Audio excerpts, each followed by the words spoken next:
dilema antara terima atau tolak pengungsi Rohingya masuk ke Indonesia.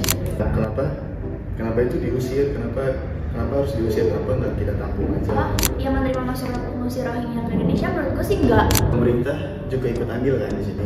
UNHCR menurut gue sih udah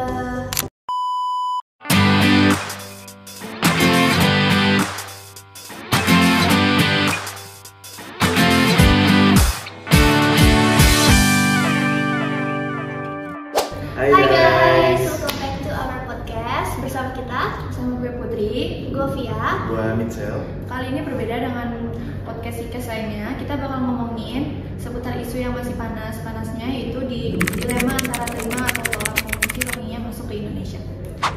Nah, jadi Rohingya itu adalah kelompok etnis minoritas yang mayoritas beragama Islam, tinggal di negara bagian Rakhine. Banyak faktor yang menjadi pemicu awal dari konflik yang berkepanjangan ini, mulai dari kasus pemerkosaan, diskriminasi warga, minoritas, hingga masalah etnis-etnis lainnya. Pada tahun 2017, situasi memburuk ketika kelompok militan Rohingya melakukan serangan terhadap pos-pos keamanan Myanmar. Ras Rohingya yang terkena genosida di negaranya, Myanmar, sampai akhirnya mereka memutuskan untuk mencari pengungsian ke negara lain sebagai tindakan perlindungan diri. Salah satu tujuan negara pengungsiannya adalah Indonesia. Nah, menurut lu gimana nih, Vi? Michelle?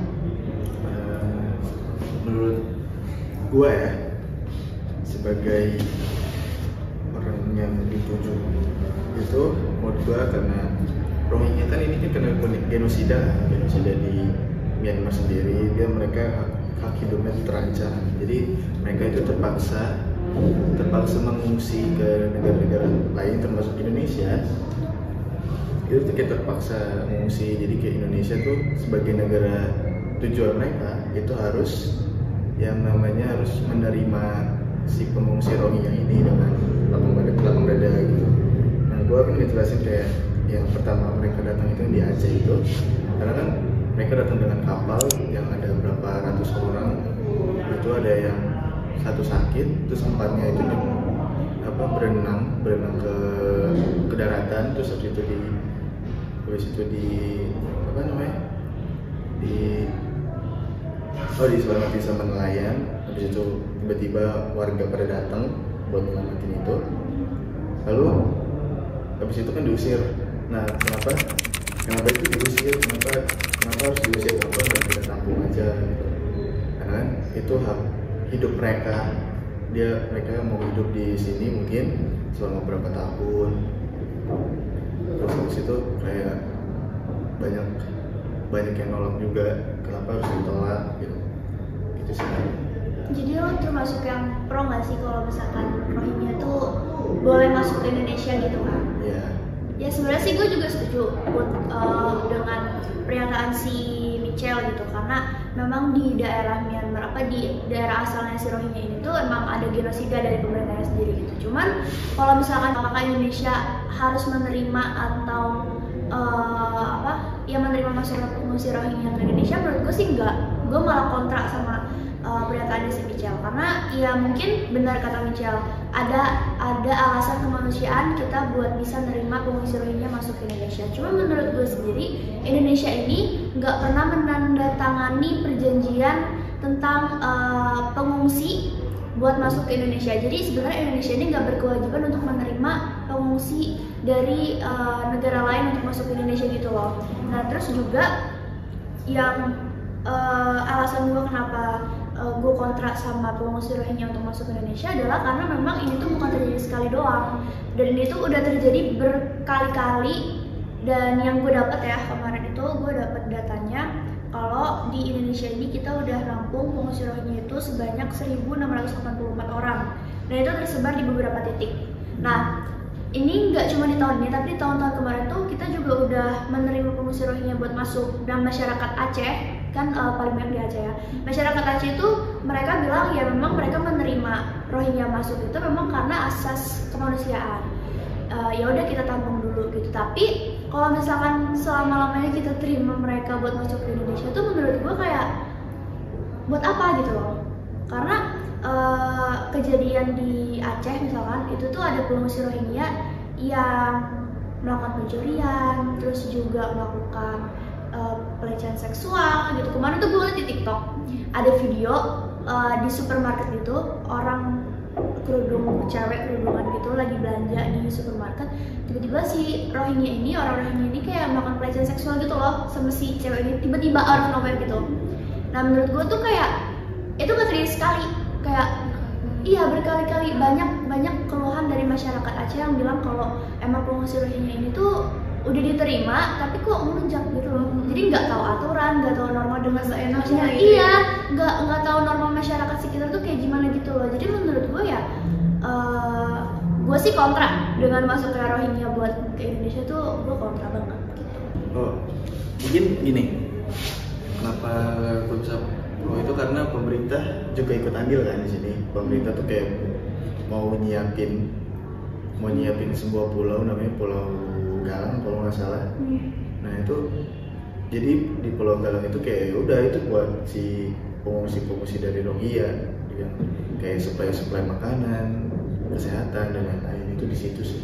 Jadi menurut gua itu bagus kalau ada dia disediain pulau. Gitu.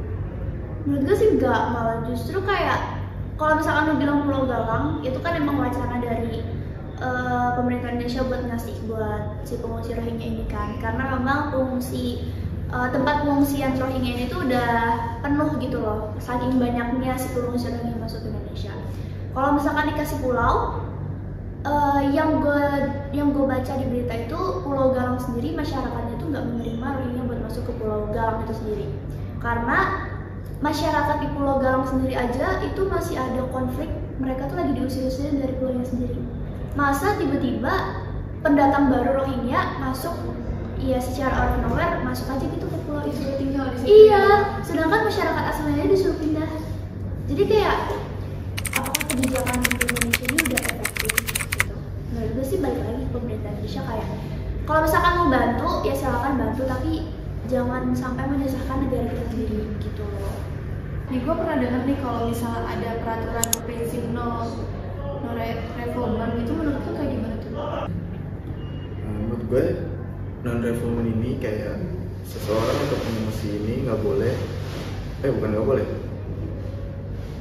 dikembalikan sama negara tempat dia mau berlindung. Itu menurut gue dari prinsip non refoulement ini. Jadi nggak boleh lu ngebalikin orang yang mau mengungsi ke tempat lu karena mereka mau hidup, Termasuk Rohingya. ya semua nggak Rohingya doang, semuanya, karena dia mau hidup di situ karena di negaranya lagi ada konflik. Tapi kalau misalkan tentang konflik Rohingya udah masuk ke Indonesia berkali-kali. Kalau misalkan masih gunain prinsip non refoulement itu kayak basi nggak sih menurut gue? Menurut gue tuh udah kayak basi gitu loh. Karena ya benar kita harus menerima pengungsi yang terancam hidupnya di negara sendiri. Tapi ya balik lagi dengan apa yang udah gue ucapkan sebelumnya, bahwa Indonesia tuh nggak pernah menandatangani tentang peraturan pengungsi. Jadi Indonesia juga nggak berkewajiban untuk menerima pengungsi datang ke negaranya, ke negara Indonesia gitu. Nah kan kita tadi sebelumnya udah dengar pro sama kontranya tadi kan. Nah sekarang kita mau tahu nih peran organisasi internasionalnya gimana? Kalau dari gue sih sebenarnya peran organisasi internasional penting banget di sini. Apalagi emang ini menyangkut dua negara lah istilahnya kan, pengungsi Rohingya dan juga Indonesia. Pasti harus ada peran organisasi internasional di sini. Dan UNHCR menurut gue sih udah bagus lah menjalankan tugasnya, terutama dengan kerjasama sama IOM juga kan. Jadi kayak ya emang udah bagus, sudah menampung pengungsi-pengungsi yang datang gitu. Cuman kalau dari gue pribadi balik lagi, apakah keputusan atau kebijakan dari organisasi internasional terhadap pengungsi Rohingya yang masuk ke Indonesia itu udah efektif atau belum? Apakah nantinya kebijakan atau keputusan yang mereka buat, yang mereka ambil dan mereka sampaikan ke pemerintah Indonesia itu juga nggak menyesatkan atau menyengsarakan warga Indonesia sendiri gitu? Dengan adanya masuk pengungsi Rohingya, ya kalau misalkan mau diterima atau mau ditampung, at least nggak menyengsarakan masyarakat Indonesia sendiri gitu. Kalau menurut lo gimana, Cel? Ya menurut gue kayak dari UNHCR ini sama yang ini mereka udah melakukan yang belum well, dan mereka udah melakukan hal-hal yang mereka pantas mereka udah lakuin secara tertulis sama kayak peraturannya udah semuanya menurut gue udah bagus. Jadi kayak ya udah tinggal keefektifannya aja, itu efektif di negara itu apa enggak, gitu sih. Jadi sebenarnya kesimpulannya dengan melihat dua kacamata berbeda dari satu permasalahan ini, ya yang paling penting adalah gimana peran organisasi internasional menindaklanjuti permasalahan ini gitu, dan gimana peran organisasi internasional ini juga penting buat nyari win-win solution antara Indonesia dan juga pengungsi Rohingya.